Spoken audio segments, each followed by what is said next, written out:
Hello everyone. We had started first chapter from the second part of your syllabus, that is Introduction to Accountancy. In previous lecture we had studied definition of accountancy and we had studied the most important terms used in accountancy. Okay, now we will move towards the actual start of our topic. So listen the previous lecture very carefully. If you understand these terms properly, then and then only you will further understand this accounting. Okay, so today we are starting accounting concepts. What is mean by accountancy? Yesterday you all had studied. Remembering something, accountancy is the language of communicating business transactions and finance information about the business. So it is an art of recording the business transactions in the books of accounts in a systematic and scientific manner, so as to know a true and fair picture of the business on any particular day and to keep a permanent record of that business transactions. Okay, so today we will see the accounting concepts. So in accounting concepts means what? These are the basic assumptions or the conditions upon which the science of accounting is based. It is known as accounting concepts. Okay, this definition is important. In exam you ask this definition, accounting concepts. So this is required for the uniformity in accounting system. These accounting concepts due to this it is possible to follow the same rules conditions. So our accounting system is based on the certain assumptions or conditions which are needed to be followed while preparing the financial statement. Okay, financial statement is prepared for the business at the end of the year, at the end of financial year these statements are prepared, balance sheet is also prepared. So these all accounting these assumptions, these are needed to be followed. So upon this means on these basic assumptions or conditions that our accounting is depend, our accounting is based, so that concepts are known as accounting concepts. So हे जे accounting concepts आहेत ते बिझनेसमध्ये काय केले पाहिजेत तर follow केले पाहिजेत. At the end of year when you are preparing financial statement for the business, so that time these accounting concepts need to be followed for preparing the financial statement at the end of the year. This is required. हे accounting स्टेटमेंटमुळे काय राहते तर uniformity राहते त्या सिस्टममध्ये. त्याच्यानंतर जे काही रूल्स असतात, नियम जे असतात, ज्या काही कंडिशन्स असतात, कंडिशन्स म्हणजे काय अटी असतात, सो त्या प्रॉपरली फॉलो केल्या जातात. सो सेम रूल राहतो, एक त्या ज्या अटी आहेत त्या काय राहतात तर सेम राहतात. Okay, so this we will see these accounting concepts one by one. There are 9 accounting concepts. So first is the separate entity concept, second is dual aspect concept, third is accounting period concept, fourth is money measurement concept, fifth is the cost concept, sixth is actual event concept, then seventh is the going concern concept, 8 is realization concept, and 9th is accrual concept. Okay, so we will see one by one. That first is entity concept. Okay, it's also called a separate entity concept or business entity concept. This means what? Suppose I am having my medical shop, my chemist and druggist shop. Okay, so what people will say, हे shop कोणाचं आहे, हे shop मॅडमचं आहे. Profit कोणाचा होतोय, मॅडमचा होतोय. Loss कोणाचा होतोय, मॅडमचा होतोय. Okay, this people will say. But accounting says that madam is different and her medical shop is different. अकाउंटिंगच्या भाषेत काय बोललं जाईल, ओके बिझनेसमन जो आहे, सपोज माझं मेडिकल आहे, मी बिझनेसमन आहे, मी डिफरंट आहे आणि माझं जे मेडिकल आहे हे डिफरंट आहे. ही ओके मीन्स मेडिकल जे आहे is considered as a artificial person, म्हणजे it's reality it's not a person, okay, but it is considered as a artificial person. If you remember, in joint stock company we had seen, okay, this company is considered as a artificial person. Company have separate seal, common seal, signature. Okay, ह्याच्यामध्ये काय होतं, suppose जर का okay जर business firm आहे, जर एखादी केस झाली तर ती कोणावरती होणार, त्या पर्टिक्युलर फर्मवरती होणार. ओके, माझ्यावरती ती होत नाही केस, किंवा जर माझ्यावरती जर एखादी केस झाली आहे, कोर्टची केस झाली, तर पर्टिक्युलरली ती माझ्यावरतीच होणार, ती माझ्या फर्मवरती होणार नाही. Okay, this is the separate entity concept बोलतात त्याला. म्हणजे जे काही बिझनेसमन आहे आणि बिझनेसमनची जी काही फर्म आहे ते ह्याच्या as per the accounts they are different. ते काय असतात तर डिफरंट असतात. So see, according to this concept, business is treated as a unity or entity apart from its owners. Okay, owners जे आहेत, then creditors, managers and others. Business हा पूर्णपणे वेगळा कन्सिडर केला जातो आणि ओनर्स जे कोणी असतात, क्रेडिटर्स असतात, मॅनेजर्स असतात आणि अदर्स जे कोणी असतात ते डिफरंट कन्सिडर केले जातात. So according to this concept, business and businessmen are two different entities and we have to record the transactions concerning the business and not of that of businessman. So transactions आहेत ही कोणाची record करावी लागतात तर बिझनेसची record करावी लागतात. So ह्याचा main use काय आहे, ही जी कन्सेप्ट आहे ही का अस्तित्वात आली, that is it is easy to distinguish between personal expenses and business expenses that can be easily distinguished. For example, I traveled somewhere, I go to movies. Okay, suppose I go to theatre for watching a movie. मी जर movie बघायला गेले इथून रत्नागिरीला, okay, so मी इथून रत्नागिरीला बसने गेले, तिथे मी मूवी बघायला गेले, तिथे मी काही डिलिशियस फूड खाल्लं, स्नॅक्स खाल्लं, पॉपकॉर्न्स खाल्ले. ओके, सो हे मी पर्सनल खर्च केला. तो मी ह्याच्यामध्ये माझा जो काही बिझनेसची फर्म आहे, माझा मेडिकल आहे, त्याच्या खर्चामध्ये मी लिहिणार नाही. हा माझा काय झाला, पर्सनल झाला. ओके, सो तर त्याच्या खर्चामध्ये मी काय झालं लिहिलं तर काय होणार, माझं प्रॉफिट आहे ते कमी दाखवणार. सपोज माझा अजून एक दुसरा कुठला तरी बिझनेस आहे, माझं क्लॉथ स्टोअर आहे, ओके, क्लॉथचं माझं कपड्यांचं दुकान आहे. सो तिथला जो काय प्रॉफिट आहे तो मी इथे लिहिला, माझ्या मेडिकलच्या बिझनेसमध्ये लिहिला, तर काय होणार, मेडिकलचं माझं प्रॉफिट जास्त दाखवलं जाणार. This is wrong. Okay, so here it should be separate. Business आणि त्याची पर्टिक्युलर फर्म आहे ती काय असते तर सेपरेट असते. त्यांची ट्रान्झॅक्शन्स आहेत तीसुद्धा काय करावी लागतात, डिफरंट रेकॉर्ड करावी लागतात. See, this means that the proprietor of an enterprise is always considered to be separate. Proprietor म्हणजे कोण, ओनर त्या फर्मचा. And distinct from the business which he controls. म्हणजे काय तर प्रोप्रायटर हा कन्सिडर डिफरंट केला जातो, ती जी फर्म असेल त्या फर्मचा, आणि बिझनेस आहे म्हणजे तो कुठला बिझनेस कंट्रोल करतो आहे. फॉर एक्झाम्पल, माझं मेडिकल आहे, ओके, ते मी बघते, तर माझं मेडिकल हे डिफरंट आलं, मी स्वतः डिफरंट आले. Understood. This similarly in partnership firm business we had seen partnership firm in second topic, that is forms of business organization. Okay, means partners comes together, 2 partners, 3 partners, 4, 5. Okay, so that partners comes together and they start a business. So in like that partnership business, okay, the firm is quite separate from individual partner. Okay, who are its members. Partnership firm मध्ये आपण बघितलं होतं जे partners असतात ते different आणि त्यांची firm आहे ते डिफरंट असते. Similarly in joint stock company this concept was there, separate entity. And in cooperative societies this concept was there.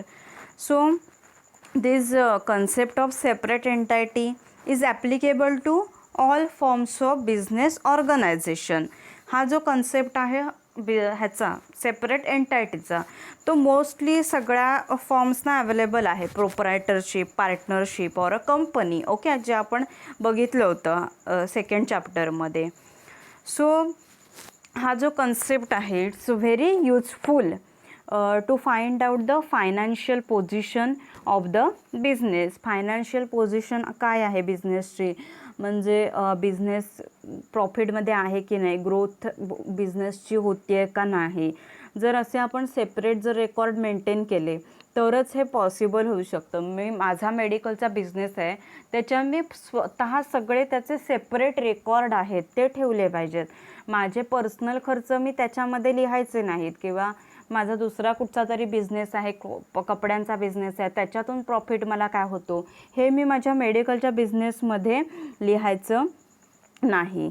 Okay, so हा जो कन्सेप्ट आहे तो खूप युजफुल आहे. त्या पर्टिक्युलरली आपल्याला त्या बिझनेसमधून काय प्रॉफिट झालेला आहे, प्रॉफिट म्हणजे फायदा, काय लॉस झालेला आहे, लॉस म्हणजे काय तर नुकसान, ते मला पर्टिक्युलरली समजतं. ओके, दिस इज एंटायटी कन्सेप्ट, और ह्याला काय बोलतात, सेपरेट एंटायटी कन्सेप्ट. ह्याच्यामध्ये काय असतं, फर्म डिफरंट आहे आणि तो बिझनेसमन काय आहे तर डिफरंट आहे. Understood, this is separate entity concept. This is important, this concept, entity concept. In exam you ask this, right? You may ask the definition of accounting concept and write down on entity concept. Then next is the dual aspect concept. Okay, dual aspect concept म्हणजे काय, dualचा meaning काय होतो generally, dual का कशाला बोलतात, दोन जिथे असतात, ओके, त्याला काय बोलतात तर डुएल बोलतात. म्हणजे एव्हरी फायनान्शियल ट्रान्झॅक्शन, जे काही ट्रान्झॅक्शन्स असतात, बिझनेस ट्रान्झॅक्शन आपण बघितले कालच्या लेक्चरला. So every financial transaction has exactly 2 aspect. प्रत्येक फायनान्शियल ट्रान्झॅक्शनला 2 अस्पेक्ट असतात. म्हणजे कसे काय, फॉर एक्झाम्पल माझी झेड कुकीज नावाची फर्म आहे, किंवा सपोज फॉर एक्झाम्पल जर आपण मेडिकलचं एक्झाम्पल घेऊया, आपण तेच कंटिन्यू करूया. माझं मेडिकल आहे. ओके, सो आता मेडिकलमध्ये मला काहीतरी गुड्स हवेत, सिप्ला कंपनीचे असे सगळे मला प्रॉडक्ट्स हवेत. सो मी एक ब्रिज मेडिसिन्स म्हणून स्टॉकिस्ट आहेत रत्नागिरीला, त्यांना मी ऑर्डर दिली. ओके, 10,000ची ऑर्डर दिली. सो मी त्यांना इथे काय करते, 10,000 रुपीज देते, बरोबर. म्हणजे काय होतात, ते 10,000 रुपीज माझ्या अकाउंटमधून त्यांच्या अकाउंटला जातात, म्हणजे डेबिट होतं. जर तुम्ही बघितलं असेल तुमचं बँक अकाउंट, ओके, त्याच्या पहिले ते पर्टिक्युलर्स असतात. ओके, सो हिअर डेबिट म्हणजे काय, डेबिट आणि क्रेडिट असतं. डेबिट कुठे असतं, लेफ्ट साईडला असतं, आणि क्रेडिट कुठे असतं, राईट साईडला असतो. सो डेबिट म्हणजे काय, तुमच्या अकाउंटमध्ये गेलेले पैसे, आणि क्रेडिट म्हणजे काय, तुमच्या अकाउंटमध्ये जे जमा होतात पैसे, त्याला क्रेडिट बोलतात. ओके, सो माझ्या अकाउंटमध्ये 10,000 रुपीज डेबिट झाले. बट 10,000 रुपीज डेबिट झाले, त्याच्या मोबदल्यात मला काय आल्या, 10,000 रुपीजच्या गुड्स झाल्या. म्हणजे 10,000 रुपीजचे सिप्ला कंपनीचे जे काही प्रॉडक्ट्स आहेत सगळे, ते मला त्या 10,000 रुपीजमध्ये आले. ओके, म्हणजेच काय, डुअल अस्पेक्ट. इथे काय झालं, मी त्यांना कॅश दिली 10,000, कॅशच्या मोबदल्यात मला गुड्स झाले. म्हणजे काय, 2 हे झाली ना, इथे मी त्यांना दिले पैसे, माझ्याकडे गुड्स झाली. It's 2. Okay, exactly 2 means according to this concept every business transactions or event has 2 aspects, that is one that of debit and other that of credit. Understood? For example, so in other words we can say that every debit has corresponding credit. म्हणजे काय, corresponding जेवढे 10,000 मी त्यांना debit केले तेवढ्याच त्या 10,000चा मला काय आले तर गुड्स आले आहेत. Okay, so see the main aim of doing business, every businessman, is to earn profit. Okay, so the profit earned is added to the capital at the end of accounting period. Accounting period असतो, okay, 31st March of every year. तिथे financial year जे आहे ते end होता. तुम्ही ऐकलं असेल कधी मार्च एंडिंग आहे आता. ओके, मार्च एंडिंग आहे, वर्कलोड खूप असतो मार्च एंडिंगला. सो जेवढा काही प्रॉफिट आहे आपण फ्रॉम 1 एप्रिल 2020पासून ते 1 मार्च, ओके, सॉरी 1 एप्रिल 2020पासून ते मग इयर आहे ते कधी संपतं 31 मार्च 2021ला संपणार ते. ओके, सो ह्या पिरियडमध्ये तुम्ही जो काही प्रॉफिट आहे तो कमवलेला आहे तो म्हणजे कॅपिटल म्हणून ॲड केला जातो at the end of year. Okay, end of इयरला ते कॅपिटल म्हणून ॲड केलं जातो. सो कॅपिटल म्हणजे काय, कॅपिटलचा अर्थ काय, तर capital is what remains to the owner when all outside liabilities are paid off. Capital म्हणजे काय, तर ओनरकडे त्याच्या लायबिलिटीज असतील, त्याची जी काही लोन्स आहेत किंवा त्याने ज्यांच्याकडून उधारीवरती माल घेतलेला आहे, क्रेडिटवरती माल घेतलेला आहे, ते सगळं भागवून त्या सगळ्याचे पैसे देऊन त्याच्याकडे जे काही राहतं आहे that means the capital. Understood? Means after that starting business start केला, बिझनेसला 1 इयर कंप्लीट झालं. 1 इयर कंप्लीट झाल्यानंतर जे काही प्रॉफिट आहे ते कॅपिटलमध्ये ॲड होतं. सो कॅपिटलमध्ये मग अजून काय आहे ते इथे लक्षात घ्या नीट. कॅपिटल इथे काय म्हटलं आहे की ओनर आहे, त्याची लोन्स आहेत, बरोबर, त्याचे किती हप्ते होते ह्या इयरमध्ये, त्यांचे एवढे हप्ते होते, पर मंथ 5000चा हप्ता होता. क्रेडिटर्सना त्याने एवढे 10 किती 20,000 वगैरे ते पैसे द्यायचे होते. सो ते सगळे देऊन त्याला आउटसाईड लायबिलिटीज म्हणतात. जे लोन घेतलेली असतील, क्रेडिटरकडून माल घेतलेला असतील त्याचे पैसे, सो ते देऊन जे काही राहिलं असेल that means the capital. So see, capital is what remains to the owner when all outside liabilities are paid off from the available assets of the business. Okay, available assets आहेत म्हणजे machineries आहेत. Okay, in case मी तुम्हाला सांगितलं होतं, in case जर अशी situation आली तेवढं म्हणजे पे करू शकत नाही, लोन जास्त झालं आहे, तर मग पर्सनल असेट्स आहेत ते वापरून त्याच्यामधून किती पैसे निघतात, गाडी विकून किती निघतात. ओके, सो ते सगळं जाऊन जे आता त्याच्याकडे मग जर काही उरत असेल तर ते काय होतं, तर कॅपिटल होतं. So this is calculated by the following equation. Capital is equal to assets minus liabilities. Okay, assets means all properties, okay, ज्या प्रॉपर्टीची जी अमाऊंट असेल ती, अँड मायनस लायबिलिटीज म्हणजे लोन जे वगैरे काय असेल आउटसाइडर्सकडून घेतलेलं लोन जे असेल that means the liabilities. And see, assets is equal to liabilities plus capital. Assets म्हणजे काय, liabilities plus capital is equal to assets. Assets राहतं ते, बरोबर. So this is the dual aspect concept. ह्याला काय म्हणतात, तर डुअल अस्पेक्ट कन्सेप्ट बोलतात.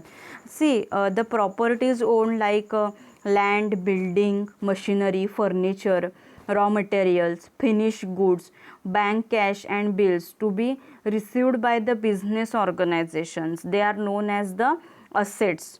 ओके, त्याला असेट्स बोलतात. बिल्डिंग्स असतील, मशिनरी, फर्निचर, रॉ मटेरियल आहे, फिनिश गुड्स आहेत, बँक कॅश आहे, त्याच्यानंतर bills to be received by the business म्हणजे काय, दुसऱ्यांकडून जे पेमेंट येणारं असतं एखाद्या बिझनेसला. माझी जर झेड कुकीज नावाची कंपनी आहे, मला अदर होलसेलर्सकडून, बेकरीकडून काय येणार आहे, पेमेंट येणार आहे. सो ते माझं काय होणार, तर असेट होणार. And see, the loans, bank, overdrafts, creditors, bills to be paid, these are the liabilities of the business organisations. Liabilities आता काय होतात, माझी जर झेड कुकीज नावाची कंपनी आहे, सो मी त्याच्यासाठी काय लोन काढलेलं आहे. त्याच्यानंतर बँक ओव्हरड्राफ्ट जे असतात, ओके, ओव्हरड्राफ्ट मी तुम्हाला सांगितलं होतं, इट्स अ म्हणजे मला ॲडव्हान्स जर पेमेंट करायचं असेल तर that is the overdraft facility. मी सांगितलं होतं तुम्हाला ट्रेडिंगमध्ये. देन क्रेडिटर्स, ज्यांच्याकडून मी रॉ मटेरियल घेत आहे, ओके, मीन्स झेड कुकीज आहेत ती बनवण्यासाठी मी शुगर घेते आहे. देन फ्लोअर घेते, ऑल पर्पज फ्लोअर घेते, ओके, फ्लेवरिंग एजंट घेते, vanilla flavour, chocolate flavour. So ज्यांच्याकडून घेते मी ते माझे क्रेडिटर झाले, तर सो त्यांना मला बिल द्यायचं आहे. सो ह्या माझ्या काय होतात तर लायबिलिटीज होतात. Understood. This is dual aspect concept. ह्याला डुअल अस्पेक्ट कन्सेप्ट असं म्हणतात. आलं लक्षामध्ये डुअल अस्पेक्ट कन्सेप्ट काय आहे? ह्याच्यावरती पण एक्झाममध्ये विचारतात, एक्सप्लेन करायला सांगतात. आयदर सेपरेट एंटिटी कन्सेप्ट और डुअल अस्पेक्ट कन्सेप्ट, किंवा आयदर सेपरेट एंटिटी किंवा both should be there. Understood. Then next we will move accounting period concept. Okay, accounting period concept म्हणजे काय? जसं की आता आपण बघितलं की फायनान्शियल इयर असतं, त्याचा 1 इयरचा पिरियड असतो. 1 इयर म्हणजे काय तर 12 month. Okay, cut off date 31 मार्चला एंड असतं त्या फायनान्शियल इयरचं, आणि 1 एप्रिलपासून न्यू फायनान्शियल इयर आहे ते स्टार्ट होतं. Okay, see now, according to this concept, a period is fixed for preparing the accounts of the business. It's a period of 12 months is considered. 12 monthचा period हा generally consider केला जातो. 12 months means 1 year. Okay, so this period of 12 months is known as accounting period. हा जो 12 monthsचा period आहे त्याला accounting period बोलतात. Okay, म्हणजे हा आर्थिक काळ झाला, अकाउंटिंग पिरियड, अकाउंट्स मेंटेन करण्याचा. जी काही फर्म्सची जी अकाउंट आहेत, म्हणजे at the end closing stock किती आहे, प्रॉफिट किती आहे, लॉस किती झाला आहे, तो CAकडे जाऊन काय करावा लागतं, तो प्रिपेअर करावा लागतो. ओके, CAंना जी काही सगळी डॉक्युमेंट्स आहेत ती द्यावी लागतात, आणि ते at the end of year CA is making the balance sheet, then your capital and all, profit and loss, that is prepared by CA. CA means what? Chartered account. So you all know this cut-off date is also fixed, which is generally 31st March of every year for all business purposes, and even the government has also fixed 31st March as cut-off date for preparing the accounts of its departments. गव्हर्नमेंटने पण 31st March ही date आहे ती declare केलेली आहे. The last day of an accounting period is known as accounting date. जो last day असतो त्या accounting पिरियडचा त्याला अकाउंटिंग डेट असं बोलतात. So at this date the management prepares income statement, that is profit and loss account, and balance sheet also to show the results of business operations within whole year. Means पूर्ण जे whole year आहे, so त्याच्यामध्ये profit किती झालेला आहे, loss किती झालेला आहे, त्याच्यानंतर बॅलन्स शीट जी आहे, आपल्याला नेक्स्ट अकाउंटचा जो हा पार्ट आहे त्याच्यानंतर आपल्याला बॅलन्स शीट हा चॅप्टर आहे. ओके, सो ते बॅलन्स शीट म्हणजे काय आहे ते आपल्याला बघायचं आहे नंतर. ओके, हा चॅप्टर नाही आहे, नंतर दुसरा chapter. Okay, next further chapter आहे. सो ती बॅलन्स शीट आहे ती प्रिपेअर करावी लागते. Then these results are can be compared with the results of previous years, from where the loss or gain in that particular year may be determined. So ह्याच्यामुळे काय समजतं की firm माझी प्रॉफिटमध्ये आहे का, मग मी काय करू शकते, लास्ट इयरचं जे माझं स्टेटमेंट होतं फायनान्शियल स्टेटमेंट त्याच्याशी मी कम्पेअर करू शकते. लास्ट इयर माझा प्रॉफिट किती होता, 10 लाख प्रॉफिट होता, आणि दिस इयर माझा प्रॉफिट किती असेल, 15 लाख असेल. So that means I am in the profit. Okay, जर 10 लाखपेक्षा माझा प्रॉफिट कमी आला तर of course I am in the loss. Okay, so हे कम्पेअर केलं जातं. This accounting period also helps in calculating the income tax to be paid. Okay, so this is important in a partnership firm and limited company. All the partners and shareholders are interested in regular reports and accounts at proper intervals to know how things are going on. This means that final accounts must be prepared on a periodical basis rather than waiting till the business is terminated. A period of more than 1 year is not considered because it reduces the utility of accounting data. So only 1 yearचा period आहे तो काय केला जातो तर consider केला जातो. आणि limited company जे असेल, कंपनी अँड पार्टनरशिप फर्म्स, ते रेग्युलरली काय करतात, बिझनेस म्हणजे प्रॉफिटमध्ये एक्झॅक्टली आहे का नाही, सो हा रेग्युलरली ते सी एनकडून डाटा जो आहे तो काय करत असतात तर प्रिपेअर करून घेत असतात. Okay, so this accounting period आलं लक्षामध्ये काय आहे ते. It's very simple. हा जो पिरियड असतो 1 इयरचा त्याला अकाउंटिंग पिरियड बोलतात, जो 12 मंथ्सचा पिरियड असतो. Okay, write down 12 months. 12 मंथ्सचा जो पिरियड आहे तो अकाउंटिंग पिरियड असतो. And 31st March is okay of every year is this cut off date. Government also fix that date and this last day of that accounting period is called as that accounting date. Okay, so that time management what prepare that income statement, profit and loss account, balance sheet is also prepared for showing the results of business operation within the whole year, means whether it's firm is going in profit or loss, to determine that income statement is prepared. Okay, this is accounting period concept. Then next is money measurement concept. So money measurement concept म्हणजे काय की जे काही transactions आहेत ज्यांना mainly money is required. Okay, ज्या मनीच्या टर्म्समध्ये असतील तेच रेकॉर्ड करायचे. आता से फॉर एक्झाम्पल माझी एक कंपनी आहे, फार्मास्युटिकल कंपनी आहे माझी. अँड माझ्या फार्मास्युटिकल कंपनीमध्ये सपोज समवन झेड नावाचा एक एम्प्लॉई आहे. ओके, झेड नावाचा एम्प्लॉई आहे and is very skilful and is very hardworking employee. आणि त्यात एम्प्लॉईमुळे मला काय झालं होतं, खूप बेनिफिट झाला होता. माझ्या कंपनीने खूप ग्रोथ केली होती. Okay, but suddenly he resign my company. Suddenly त्याने कंपनी माझी रिझाईन केली, त्याने तो जॉब सोडून दिला. ओके, सो मी काय होणार, I will come in tension, माझा थोडासा लॉस होणार. एक चांगला एम्प्लॉई, हार्डवर्किंग एम्प्लॉई माझ्या कंपनीतून गेला म्हणून. Okay, but this I cannot recorded in my that accounting. Okay, हे मी रेकॉर्ड करू शकत नाही. माझ्या जे बुक्स ऑफ अकाउंट आहे, ओके, की ज्याच्यामध्ये मी लिहिते, म्हणजे books of account. Okay, books of account म्हणजे काय की आपण नोंद करून ठेवतो ज्या बिझनेस, ओके, जो आपण पर्टिक्युलर एखादा बिझनेस करतो आहे त्याची आपण काय करू शकतो तर नोंद करून ठेवत असतो. आज एवढा प्रॉफिट झाला. ओके, आज ॲट द एंड हा एवढा प्रॉफिट झाला.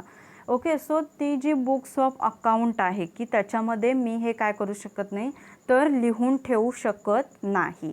Okay, so see, according to this concept, all business transactions are required to be recorded in terms of money only. Okay, means जे काही ह्याची ट्रान्झॅक्शन्स आहेत there money. Okay, money is only is there. So अशा प्रकारची ट्रान्झॅक्शनच काय केली जातात तर त्या जी बुक असेल आपली अकाउंटची त्याच्यामध्येच ही लिहायची असतात. Those transactions that are not capable of being recorded in terms of money are not recorded in the accounting books. Okay, म्हणजे काय, मी जसं सांगितलं की एम्प्लॉई, ओके, एखाद्या एम्प्लॉईने रिझाईन केलं, इन टर्म्स ऑफ मनी नाही आहे. ओके, ते जर मी त्या एम्प्लॉईला मी काय देते, त्याची सॅलरी देते. ओके, 50,000 सॅलरी जर आहे त्या एम्प्लॉईची तर मी ते रेकॉर्डिंग करणार, माझ्या बुकमध्ये त्याची मी नोंद करून ठेवणार. 50,000 मी सॅलरी देते तर. ओके, मीन्स 50,000 ही त्याची सॅलरी, ही अमाऊंट झाली. म्हणजे 50,000 हे काय झाले तर मनी झाले. ओके, ते मी रेकॉर्डिंग करून ठेवणार माझ्या बुकमध्ये. बट तो एम्प्लॉई सोडून गेला हे मी त्याच्यात रेकॉर्डिंग करून ठेवणार नाही. Because the monetary unit is relevant, simple and understandable. म्हणजे काय, हे जे आपण लिहिणार in terms of money when only right then it's will be simple and understandable. Means for at the end of the period while preparing financial statement, while preparing balance sheet, it should be very easy.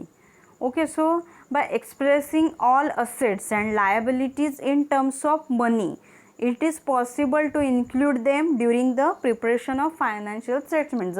जसं मी आत्ता सांगितलं की जे काही assets आहेत, म्हणजे जे काही असेट्स आहेत, ओके, म्हणजे फॉर एक्झाम्पल माझं मेडिकल आहे, मेडिकलचं फर्निचर, मेडिकलमधले जे सगळे रॅक्स आहेत ते, ओके, त्याच्यानंतर क्लोजिंग स्टॉक किती आहे ते, त्याच्यानंतर लायबिलिटीज म्हणजे मी मेडिकलसाठी लोन घेतलं होतं, त्याच्यानंतर कोणाकोणाची माझी बिलं पेड करायची राहिली आहेत अजून, म्हणजे मी त्यांना काय होते, लायबल होते. डिस्ट्रीब्युटर फॉर एक्झाम्पल जसं मी सांगितलं ब्रिज मेडिसिन्स, त्यांना मी काय देणार आहे, गुड्स मी घेतल्यात त्यांच्याकडून फॉर एक्झाम्पल 10,000च्या घेतल्यात, त्यांना मी 10,000 मी पेड करायची, अजून केलेलं नाही आहे.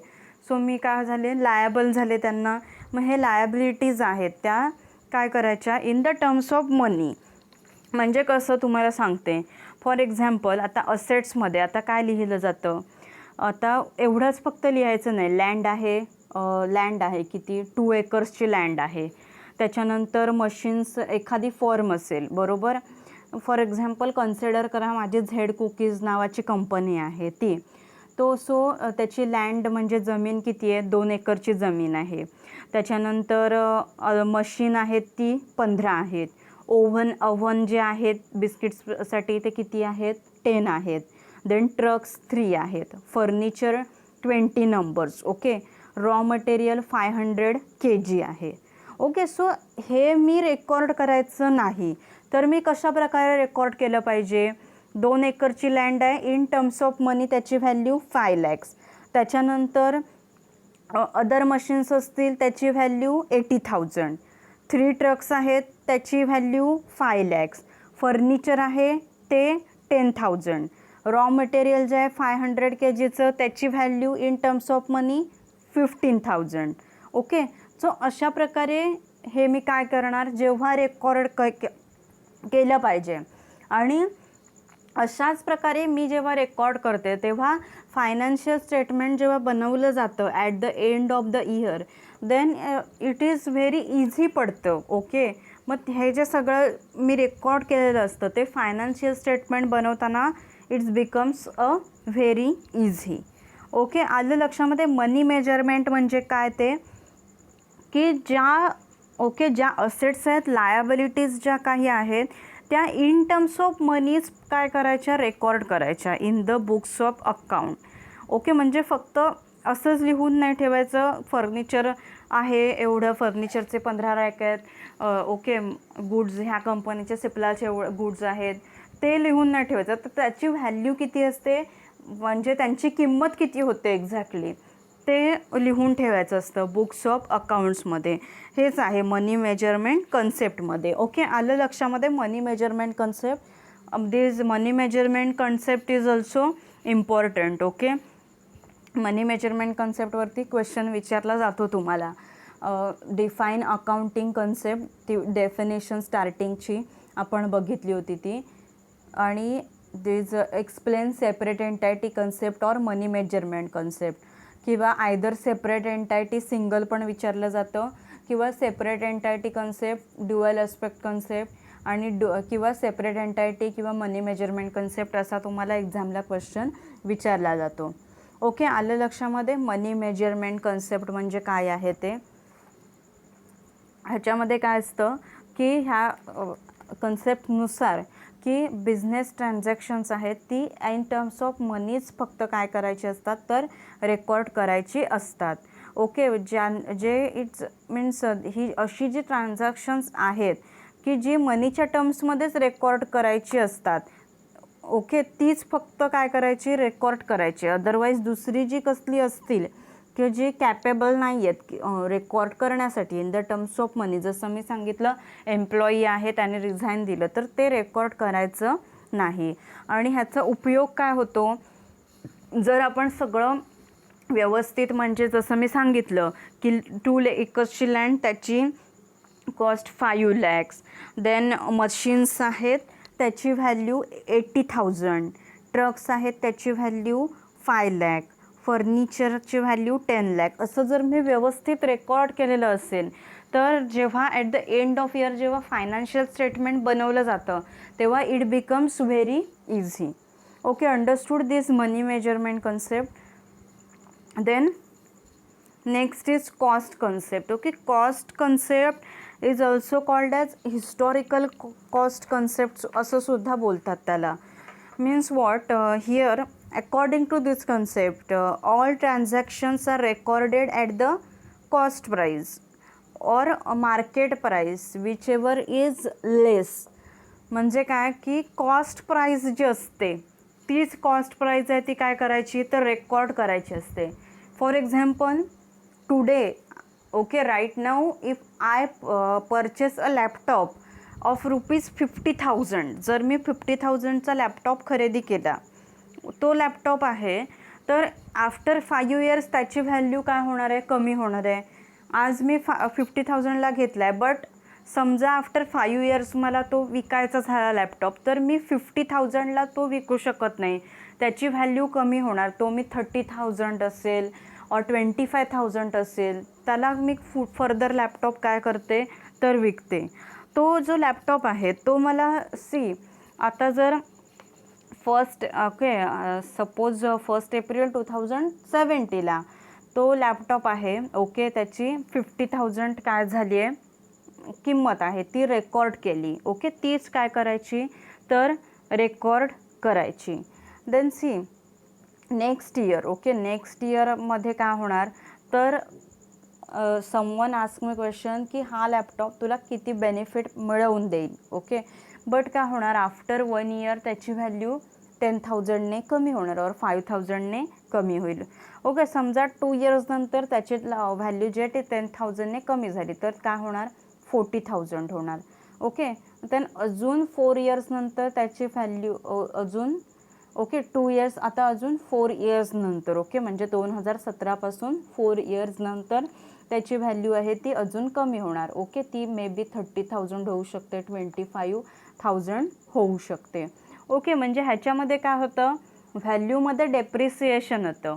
डेप्रिसिएशन येतं म्हणजे काय व्हॅल्यू ती फिक्स राहत नाही, आफ्टर पर्टिक्युलर इयर और पर्टिक्युलर पिरियड नंतर ती व्हॅल्यू काय होते तर चेंज होत असते. So suppose in case of machinery also the asset is recorded at cost at the time of its purchase, okay, but is systematically reduced in its value. त्याची value मग further काय होते reduce होत असते due to depreciation. Depreciation म्हणजे काय एक suppose जर मी आज लॅपटॉप घेतला आहे 2020मध्ये, ओके, तर मग अजून 2 इयर्स नंतर अजून 5 इयर्स नंतर त्याची व्हॅल्यू काय होणार आहे तर ऑब्वियसली कमी होणार आहे. ओके, हेच आहे it is cost concept. So value record करताना आपण ज्या किमतीला घेतलेलं आहे ती व्हॅल्यू जी असते म्हणजे ती जी कॉस्ट असते ती काय करायची असते तर रेकॉर्ड करायची असते. Okay, so it's a cost concept. So suppose one example, if a firm purchase a piece of land for ₹2 lakh, okay, but the current market price is ₹3 lakh. Current market price 3 lakh असेल for the same piece of land, then the amount for the purchase of land will be recorded as a 2 lakh. Okay, means एखाद्या व्यक्तीने, okay, जमीन आहे ती 2 lakhला घेतली आहे विकत, but बाजारामध्ये त्या ज्या जमिनीचा भाव जो बोलतात तो सध्या 3 लाख चालू आहे, बट त्याने घेतली आहे कितीला विकत 2 lakhला. So he will recorded this as a 2 lakh, okay, not 3. Understood? And in case of machinery also the asset is recorded at cost at the time of its purchase.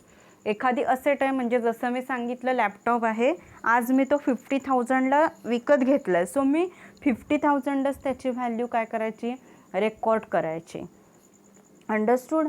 And इथे काय होत असतात ते व्हॅल्यू डिप्रेसिएशन होतं, व्हॅल्यूमध्ये value आहे ती afterwards काय होत असते तर कमी होत असते. Okay, understood? This is cost concept. Then actual event concept. Actual event concept म्हणजे काय होतं ह्याच्यामध्ये की according to this concept an entry is to be recorded in books only when an event takes place. Okay, म्हणजे particular for example जर मी काय केलं आहे, लॅपटॉप घेतला आहे. ओके, सो त्या लॅपटॉप जेव्हा मी घेते, आज जर मी घेतला आहे ओके इन 2020 ऑक्टोबर, सपोज 8 ऑक्टोबरला मी जर लॅपटॉप घेतलेला आहे, सो मी 8 ऑक्टोबरलाच काय करायची, त्याची एंट्री रेकॉर्ड करायची. त्याच्या आधी मी रेकॉर्ड करायची नाही. 1 ऑक्टोबरला जर मी प्रॅक्टिकली तो लॅपटॉप विकत आणलेला आहे तेव्हाच मी एंट्री त्याची रेकॉर्ड करणार. Here no entry should be made in the books unless and until the transaction is finalize. म्हणजे काय, ट्रान्झॅक्शन जेव्हा फायनलाइज होतं तेव्हाच ती एंट्री रेकॉर्ड करायची. मीन्स फॉर एक्झाम्पल माझं मेडिकल शॉप आहे. ओके, माझ्या मेडिकल शॉपमधून आता जे कोणी सप्लायर आहेत, डिस्ट्रीब्युटर आहेत, त्यांना मी 10,000चा काय दिला आहे, चेक दिला आहे. ओके, चेक दिला. ओके, आजच्या तारखेचा सपोज 8 ऑक्टोबरचा चेक दिला, बरोबर. सो मी चेक जेव्हा देणार तेव्हाच मी त्याच्यामध्ये माझं जे बुक आहे अकाउंटचं त्याच्यात मी रेकॉर्ड करणार. जेव्हा पर्टिक्युलरली ते ट्रान्झॅक्शन आहे ते फायनलाइज होतं तेव्हाच आपलं जे बुक्स ऑफ अकाउंट असतं त्याच्यामध्ये काय करायचं, रेकॉर्ड करायचं. ते फायनलाइज झाल्याशिवाय कोणतीही एंट्री आहे ती ह्याच्यावरती जे रेकॉर्ड बुक असतं, अकाउंट बुक असतं त्याच्यावरती करायची नाही. जेव्हा फायनलाइज होईल तेव्हाच काय करायचं, रेकॉर्डिंग करायचं. Okay, understood. असं माझी झेड कुकीज कंपनी आहे. मी भरपूर होलसेलर्सना क्रेडिटवरती माल काय केलेला आहे, सप्लाय केलेला आहे. 21 डेजची मी त्यांना क्रेडिट दिलेली आहे. तर तेव्हा माझे जेव्हा पैसे त्यांच्याकडून फायनली येतील, ओके, म्हणजे फायनली प्रॅक्टिकली जेव्हा माझे खरोखर इन रिॲलिटीमध्ये पैसे येतील तेव्हाच मी माझ्या रेकॉर्ड, माझी जी बुक ऑफ अकाउंट आहे की ज्याच्यामध्ये मी नोंद करून ठेवते माझे एवढे पैसे आले. ओके, ही जी अमुक एक झेड नावाची बेकरी होती त्यांच्याकडून माझे कुकीजचे एवढे पैसे आले, तेव्हाच मी काय करणार, तर माझ्या बुकमध्ये रेकॉर्डिंग करणार. ते ट्रान्झॅक्शन फायनल होईल तेव्हा, त्याच्याशिवाय मी रेकॉर्डिंग करणार नाही. Okay, this is the actual event concept. ह्याला काय बोलतात, ॲक्च्युअल इव्हेंट कन्सेप्ट असं बोलतात.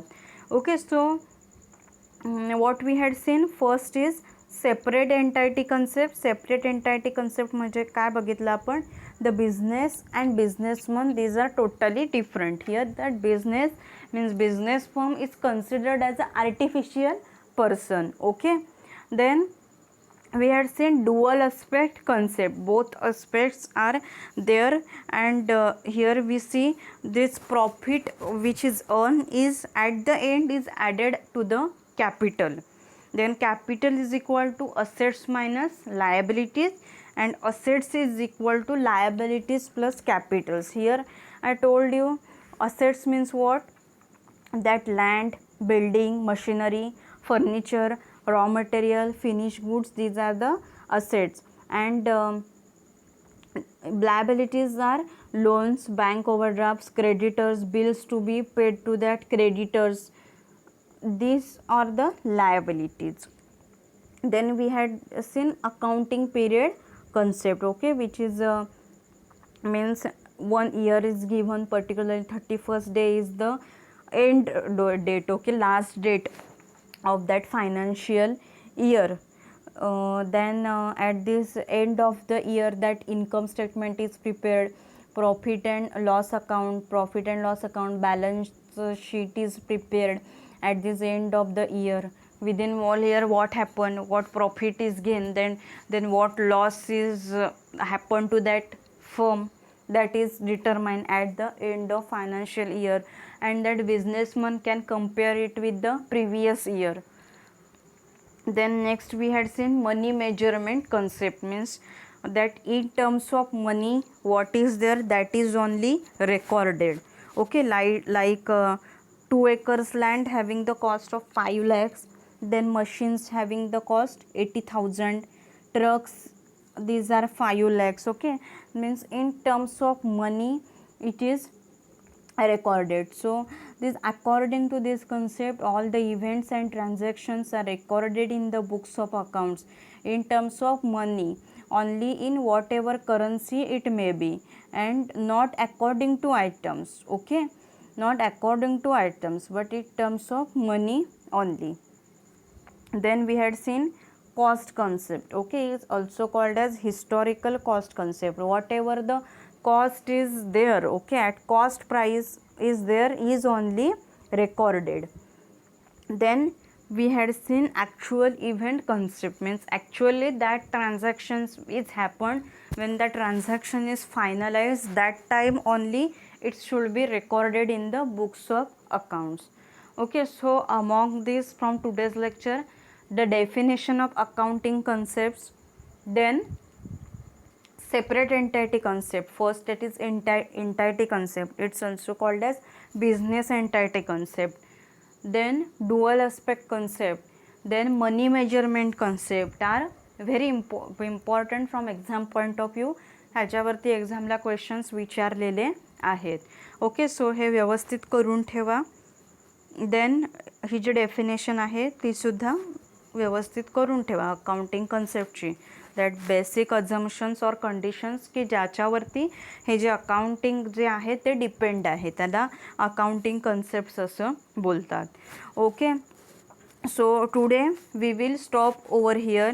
लिसन this accounts lecture very carefully because it's totally new to you. These concepts are totally new to you. If any difficulty is there then genuinely ask me. Okay, truly ask me. जर काहीही difficulty असेल तर okay, कसलीही मनात शंका न घेता without any hesitation, काहीही भीती न बाळगता, कसलीही मनात शंका न घेता, ह्याच्यावरती जर डिफिकल्टी असेल तर फ्रीली आस्क मी. ओके, कोणतीही डिफिकल्टी असेल ह्या अकाउंटमध्ये, ओके, ह्या कन्सेप्टमध्ये, तर बिनधास्त तुम्ही कधीही मला विचारू शकता.